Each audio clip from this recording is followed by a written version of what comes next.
इस सल्तनत में प्रशासन। तो सबसे पहले बात करते हैं दीवाने मुस्तकराज विभाग की स्थापना किसके शासनकाल में हुई? तो अलाउद्दीन खिलजी। सल्तनत काल के अधिकांश अमीर व सुल्तान किस वर्ग के थे? तुर्क वंश के वर्ग के। फिरोज शाह तुगलक ने इस्लाम में धर्मांतरित किस व्यक्ति को अपना वजीर नियुक्त किया? तैलंग ब्राह्मण खाने जहां। विजारत का जन्मोत्कर्ष किस राजवंश के अंतर्गत हुआ? तो तुगलक वंश।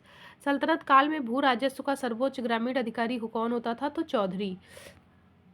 उसके बाद बात करते हैं हक ए सर्व किस पर लगाया गया था? ये जो कर था, ये सिंचाई कर। इस्लामी शरीयत के अनुसार करों के प्रकार। जजिया जो गैर मुस्लिम सॉरी जो गैर मुस्लिमों से लिया जाता था। जक़ात मुसलमानों से उनकी आय का 2.5%। स्वैच्छिक धार्मिक कर के रूप में। खम्स लूट से प्राप्त धन, इसके 1/5 हिस्से को सुल्तान एवं 4/5 हिस्से को सैनिकों में बांटा जाता था। परंतु अलाउद्दीन के शासनकाल में केवल 1/5 हिस्सा सैनिकों को दिया जाता था। खराज भू राजस्व गैर मुसलमानों से लिया जाता है। सिक्कों पर बगदाद के अंतिम खलीफा का नाम सर्वप्रथम किस शासक ने अंकित करवाया? तो अलाउद्दीन मसूद शाह ने। उसके बाद हम बात करते हैं इल्तुतमिश ने अपने शासनकाल में चांदी का टंका तथा तांबे का जीतल नामक 2 सिक्के चलाए थे। सल्तनत काल में फवाजिल का तात्पर्य क्या था? इक्तादारों द्वारा सरकारी खजाने में जमा की जाने वाली अतिरिक्त राशि। जवाबित का संबंध किससे था? तो राजकीय कानून से। दिल्ली सल्तनत में निरंकुश राजतंत्र की स्थापना किसने की थी? तो बलबन ने। ओके। उसके बाद हम बात करते हैं सल्तनत के प्रमुख विभाग। दीवाने विजारत वित्त विभाग। दीवाने रियासत नियंत्रण विभाग। दीवाने मुस्तकराज कृषकों से बकाया भू राजस्व वसूलना। दीवाने कोही कृषि के विकास के लिए। दीवाने कजा न्याय विभाग। दीवाने इंशा पत्राचार विभाग। दीवाने अर्ज सैन्य विभाग। दीवाने रिसालत विदेश विभाग। दीवाने बरीद गुप्तचर विभाग। दीवाने बंदगान दास विभाग। दिल्ली सल्तनत के किस शासक ने इक्ता व्यवस्था प्रारंभ की? तो इल्तुतमिश था। सल्तनत काल में केंद्रीय प्रशासन की संपूर्ण शक्ति किसमें होती थी? तो सुल्तान में। सल्तनत काल में सुल्तान को सहायता प्रदान करने के लिए गठित मंत्रिपरिषद को किन नाम से जाना जाता था? मजलिस ए खलवत। इक्तादारों पर नियंत्रण स्थापित करने के लिए ख्वाजा नामक अधिकारी की नियुक्ति किसके द्वारा की गई? तो बलबन द्वारा।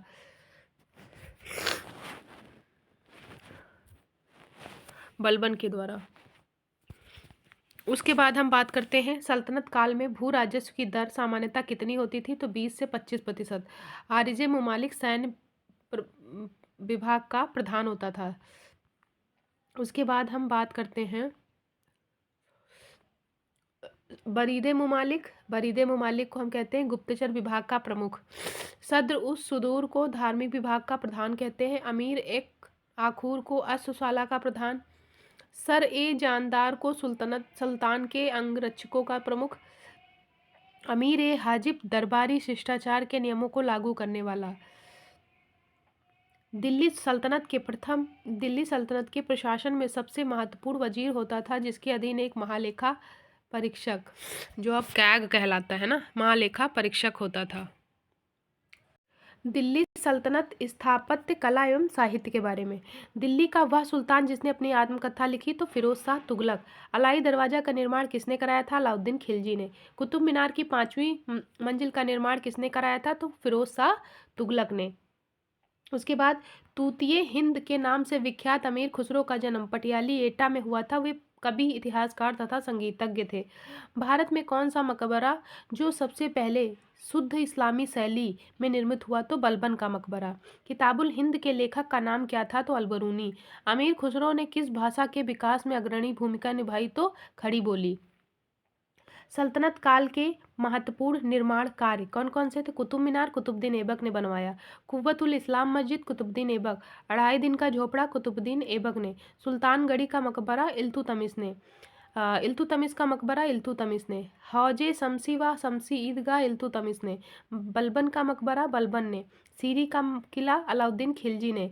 हौजे अलाई अलाउद्दीन खिलजी ने। जमात खाना मस्जिद ये भी अलाउद्दीन खिलजी ने। हजार सितून अलाउद्दीन खिलजी ने। अलाई दरवाजा अलाउद्दीन खिलजी। ऊखा मस्जिद मुबारक शाह खिलजी। तुगलकाबाद का किला गयासुद्दीन तुगलक। गयासुद्दीन तुगलक का मकबरा मोहम्मद बिन तुगलक ने बनवाया था। उसके बाद प्रमुख ग्रंथ और उनके लेखक। तो संगीत राज राणा कुंभा। रागमाला पुंडरीक विट्ठल। ताजुल मासिर हसन निजामी। तारीखे दिल्ली खुसरो। तारीखे मुहम्मी मुहम्मदी मोहम्मद बिहमद खान, तारीख़ हिंद अल बरूनी। उसके बाद तारीख़ मुबारक शाही याहिया बिन अहमद सरहिंदी, फतवाए जहांदारी जियाउद्दीन बरनी, खजाइन उल फुतूक अमीर खुसरो, तारीख़ फिरोज शाही शम्स सिराज अफीफ, तुगलक नामा अमीर खुसरो, फुतुहात फिरोज शाही फिरोज शाह, तारीख़ यामिनी उतबी, तबकात नासिरी मिनहाजुस सिराज, रिहला इब्न बतूता। किस पुस्तक में एक आदर्श मुसलमान शासक के गुणों का वर्णन किया गया है? तो फतवाए जहांदारी। दिल्ली के सुल्तानों ने किस भाषा को संरक्षण दिया? तो वो था फारसी।